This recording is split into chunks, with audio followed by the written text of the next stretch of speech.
सदा ही तुमने इस प्रकार की चर्चाएं सुनी होंगी कि प्रेम बांटो, परिवार में प्रेम बांटो, पड़ोसियों में प्रेम बांटो, रिश्तेदारों में प्रेम बांटो, मित्रों में प्रेम बांटो, सदा प्रेम बांटो, सदा दूसरों को प्रेम करो। ये बातें बड़ी सिखाई जाती हैं, पढ़ाई जाती हैं, प्रेम का वातावरण बनाना चाहिए। लेकिन जिस व्यक्ति से ये अपेक्षा की जा रही है कि वो प्रेम बांटे, क्या कभी इस बात पर ध्यान दिया जाता है कि प्रेम बांटने के लिए उसमें है भी? जो वो बांटेगा उसके पास वो होना भी तो चाहिए, उसके भीतर वो प्रेम होना चाहिए, तभी तो वो सबसे प्रेम करेगा। लेकिन नहीं, इस बात की कोई फिक्र नहीं की जाती, बस इस प्रकार से सिखाया जाता है, इसे प्रेम बांटो, उसे प्रेम बांटो। ये दरअसल प्रेम नहीं है, ये दिखावा है। प्रेम जैसा दिखने वाला आभास प्रेम नहीं है। प्रेम प्रेम कैसे होगा? व्यक्ति को पता ही नहीं कि प्रेम क्या है। सबसे पहला प्रेम तो व्यक्ति को खुद से होना चाहिए, तभी तो उसे पता चलेगा कि प्रेम है क्या। पर से प्रेम स्व के प्रेम के बाद आएगा। लेकिन यहां सब उल्टी गंगा बह रही है। हम अपने को प्रेम करने को तो स्वार्थ कहते हैं, सेल्फिशनेस। लेकिन बिना इस सेल्फिशनेस के, बिना इस स्वार्थ के तुम परार्थ भी कैसे कर पाओगे? तुम जानते ही नहीं हो जिस बारे में, वो तुम करोगे कैसे? जिस भाव को ही नहीं समझा जाना तुमने, वो तुम कहते हो कि तुम कर रहे हो। ये तो झूठ है। अपने आप से पूछो ये प्रश्न। झूठ है ये। और इसमें ये सारा संसार सम्मिलित है। अपने आप से केंद्र को हटा के बाहर फेंक दिया जाता है। शुरुआत में ही गड़बड़ हो गई सारी की सारी। जो दृष्टि पहले अपने ऊपर लग जानी चाहिए थी, जो बोध पहले अपने प्रति आ जाना चाहिए था, जो प्रेम का जागरण पहले अपने प्रति हो जाना चाहिए था, हमें सिखाया जाता है नहीं, बाहर। सारी दृष्टि बाहर, सारा बोध बाहर, सारा प्रेम बाहर। बाहर तो तब होगा ना जब भीतर कुछ होगा, वरना बाहर क्या होगा? बाहर तो फिर नाटक होगा, बस देखी दिखाई बातें होंगी, और क्या होगा? तुम वही करते जाओगे जो तुमसे अपेक्षा की जाएगी। एक अभिनेता जैसा तुम एक्ट करोगे। तुम्हें पता ही नहीं कि तुम जो दे रहे हो दुनिया को, वो असली है कि नकली है कि क्या है। तुम अपनी जान में दे रहे हो, लेकिन तुम्हें पता नहीं है। और पता इसलिए नहीं है क्योंकि उसका जो एहसास है वो तुम्हें खुद ही नहीं है, क्योंकि तुमने कभी खुद को प्रेम नहीं किया। तुम अपने प्रति अत्यधिक कटु हो ना? अपने से खुश हो तुम? प्रश्न पूछो अपने आप से। हर किसी को अपने आप से बड़ी दिक्कत है। शीशे के सामने खड़े हो जाओ, तुम अपने आप में 100 कमियां निकालोगे, अपने जीवन में 100 कमियां निकालोगे। मेरे साथ ये है, मेरे साथ वो, मेरी तो किस्मत खराब है, मेरी हाइट कम है, मैं काला हूँ, मेरी आंख ऐसी है, वगैरह वगैरह 100 तरीके की बातें। तुम अपने आप से ही संतुष्ट नहीं हो किसी रूप में। ये सब फिजिकलिटी की बाहर की तो मैं उदाहरण दे रही हूँ, पर मैं एक बात बता रही हूँ, जब तुम अपने आप से प्रेम करने में असमर्थ हो, तो तुम दूसरे को कैसे कहते हो कि तुम उससे प्रेम करते हो? कैसे कर सकते हो? तुम्हें पता ही नहीं जिस बात का, जिस भाव का, तो तुम उसके बारे में कैसे कह सकते हो कि मैं इस व्यक्ति से प्रेम करता हूं? कैसे कह सकते हो? जानकारी तो चाहिए ना उसके लिए, समझ चाहिए उसके लिए, पर वो समझ तो है नहीं।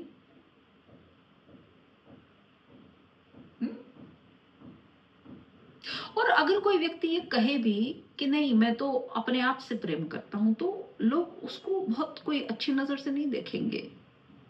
ये तो स्वार्थी है, ये तो मतलबी है, सेल्फ सेंटर्ड है, इस तरीके की बातें तुम सुनोगे उस व्यक्ति के बारे में। तो इसमें बुरा क्या है अगर कोई स्वार्थी है तो? अगर कोई अपना अर्थ देख रहा है तो उसमें बुरा क्या है? मुझे तो कोई इसमें बुराई नजर नहीं आती, क्योंकि जिस व्यक्ति को अपने अर्थ का ही नहीं पता वो दूसरे के अर्थ को क्या खाक जानेगा, कैसे जानेगा? कोई भी बात है अपने से शुरू होगी ना, दूसरे से एकदम से कैसे शुरू हो जाएगी? अपने बारे में ही कोई बोध नहीं है, चले हम दूसरों का बोध करने, दूसरों की जानकारी इकट्ठी करने। और मैं तुम्हें एक और बात समझा दूं कि जब तुम प्रेम की बात करते हो तो प्रेम एक ऐसी चीज है जिसको तुम ऐसे दया करके नहीं कर सकते किसी पे। प्रेम तुम्हारे भीतर से झरता है, तुम खुद प्रेम होते हो तब तुम दूसरे को प्रेम कर सकते हो, और ये घटित होगा ही, क्योंकि जो चीज तुम्हारे अंदर अतिशयोक्ति हो जाएगी, अति रूप में बढ़ जाएगी, तो उसका झरना अनिवार्य है। जैसे बादल भर जाते हैं तो बारिश होती ही है, अंधेरा घना हो जाता है तो सुबह होती ही है। समझ रहे हो मेरी बात? अमावस के बाद पूर्णिमा आती ही है, एक अति होने के बाद फिर झरता है। अगर नहीं झरेगा तो क्या होगा? सारा का सारा सृष्टि का जो नियम है, वो हिसाब किताब है, वो सब समाप्त हो जाएगा। तो एक व्यक्ति जब प्रेम से भर जाएगा तो उससे प्रेम झरेगा। वो फिर किसी व्यक्ति विशेष पे निर्भर नहीं करता, वो किसी बात पे निर्भर नहीं करता, वो व्यक्ति स्वयं प्रेम है। कोई सामने अगर प्रेम की वस्तु नहीं भी है तो भी वो प्रेम झरता रहेगा, खाली झरता रहेगा। पेड़ पौधे पक्षियों पे झरता रहेगा, सड़क पे झरता रहेगा, फूल पत्तियों पे झरता रहेगा, जरूरी नहीं है किसी व्यक्ति पे ही झरे। और कारण है उसका कि उस व्यक्ति के अंदर इतना प्रेम खुद है। अगर वो झरेगा नहीं तो क्या होगा? वो होता है ना, जो एक्सेस होता है वो तुम बांट देते हो, पर एक्सेस होना चाहिए ना। अगर है ही नहीं तो तुम क्या बांटोगे? ये तो वही बात हो गई कि भिखारी भीख दे रहा है, उसके खुद खाने के लाले हैं और वो दूसरों को बांट रहा है। पहले तुम्हारे पास होना चाहिए तब तुम उसे बांटोगे, वरना कैसे होगा? तुम्हें लगता है कि बारिश आ रही है तो वो क्या सूखी धरती को देख के बादलों को दया आ गई कि चलो मैं बरस जाता हूं इन पे? नहीं, बादल भरे हुए हैं, उसे क्या मतलब कि धरती बंजर है कि सूखी है कि कोई प्यासा है? नहीं, वो उस धरती पर दया नहीं कर रहा है या किसी प्यासे पर दया नहीं कर रहा है बरस के, वो अपने पे दया कर रहा है, वो अपने को हल्का कर रहा है। ये नियम है, ऐसा होता ही है। सूरज को क्या पड़ी है कि वो अंधेरे को दूर करे? सूरज को अंधेरे का क्या पता, कोई लेना देना नहीं है सूरज को अंधेरे से। और इनफैक्ट किसी के अंधेरे से कोई लेना देना नहीं है, किसी को प्रकाश पहुंचाने से कोई लेना देना नहीं है। ये उसकी नियति है, ऐसा उसको होना है। इतनी किरणें ऐसा प्रकाश नहीं पैदा करेंगी तो क्या करेंगी? ये धूप पैदा नहीं करेंगी तो क्या करेंगी? ये ताप पैदा नहीं करेंगी तो क्या करेंगी? इतनी एनर्जी फिर कहां जाएगी? ऐसे तो सूरज में ही विस्फोट हो जाएगा। समझ रहे हो मेरी बात? जब भी कोई चीज अति में होती है तो वो झड़ती है, ये उसका स्वभाव हो जाता है, ऐसा होना ही होता है। ये सहज है, ये सरल है, कुछ करना नहीं पड़ता। लेकिन जब तुम लोगों को सिखाते हो या खुद ऐसा करते हो कि इससे प्रेम करो, ऐसा आचरण करो, ये करो, वो करो, तुम अपनी भाषा पे थोड़ा सा ध्यान दो। तुम कह रहे हो करो, हम्म? एक एफर्ट है, एक प्रेशर है, हम्म? ऐसा करना चाहिए, औपचारिकता है, नैतिकता है, स्वभाव नहीं है ये। समझ रहे हो? स्वभाव नहीं है। स्वभाव होगा, क्योंकि और कुछ नहीं हो सकता, वैसा ही होगा नेचुरली, एफर्टलेसली। तो दूसरों को प्रेम बाद में करना, पहले अपने से प्रेम करो, अपने आप को अपनाओ। जो तुम हो पहले अपने आप को जानो। जो तुम्हें मिला है उसके प्रति बोधपूर्ण हो, जागो उसके प्रति। उससे तो तुम भागे जा रहे हो। उसके प्रति तुम्हें कोई अहोभाव फील नहीं होता, कोई ग्रेटिट्यूड फील नहीं होता। हमेशा तुम दूसरों की चीज के पीछे भागे हो, इसे ये मिला, उसे वो मिला। तुम्हें जो मिला तुम्हें उससे कोई लेना देना नहीं है। तुम्हें अपने शरीर से दिक्कत है, तुम्हें अपने धन से दिक्कत है, परिवार से दिक्कत है, अपने पूरे जीवन से दिक्कत है, कुछ ना कुछ दिक्कत है, नौकरी से दिक्कत है, बच्चों से दिक्कत है।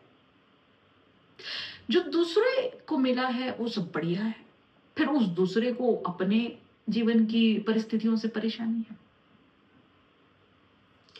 तुम हमेशा नेगेटिव जो चीजें हैं तुम्हारे जीवन को लेके, वो भी तुम्हारी नजर में, उनको देखते हो, उनको हाईलाइट करते हो, और जो पॉजिटिव है वो तुम्हें दिखती ही नहीं है कभी भी। पर कभी तो ये सोचो कि अगर वो पॉजिटिव भी ना होती तो तुम करते क्या? लेकिन वो है तो तुम्हें उनकी कुछ पड़ी नहीं है, तुम्हें लगता है ठीक है, सबके पास ही होता है। तुम्हारे पास 40-50 हजार की नौकरी है, तुम कहते हो इतने में क्या होता है, ये तो सबको ही आते हैं। उसके पास 2 लाख आते हैं, उसके पास 3 लाख आते हैं, पर कईयों के पास 5,000 भी नहीं आते, तुम्हारे पास 40 तो आते हैं। तुम्हें इस बात से कोई लेना देना नहीं है। तुम कहते हो मेरा तो रंग सांवला है। तुम्हारा रंग तो है, रंग तो है। वो क्या जिन लोगों को कोढ़ हो गया। हमेशा ये जानो कि तुम्हें बहुत ज्यादा मिला है, बहुत ज्यादा मिला है। इसलिए हमेशा एक धन्यवाद का भाव रखो इस अस्तित्व के प्रति। ऐसा नहीं है कि अस्तित्व को तुम्हारे धन्यवाद की कुछ पड़ी है, नहीं, कि तुम अगर अस्तित्व को धन्यवाद नहीं दोगे तो अस्तित्व नाराज हो जाएगा या ऐसा है वैसा, ऐसा कुछ नहीं। पर तुम जैसा इस जीवन को कुरूप समझते हो, तुम्हारी वो समझ बदल जाएगी। तुम्हें इस जीवन में रूप और सौंदर्य नजर आने लग जाएगा।